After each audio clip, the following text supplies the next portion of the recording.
Дорогие друзья, коллектив театра юного зрителя Республики Саха-Якутия сердечно поздравляет вас с праздником 1 мая.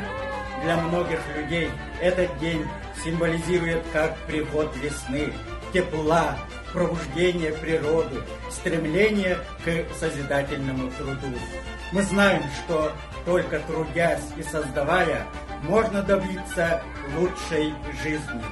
Пусть эти дни пройдут у вас в кругу своих родных и близких в бодром и веселом настроении. Желаем вам крепкого здоровья, счастья и любви. С праздником весны и труда! Да здравствует мир, труд, май!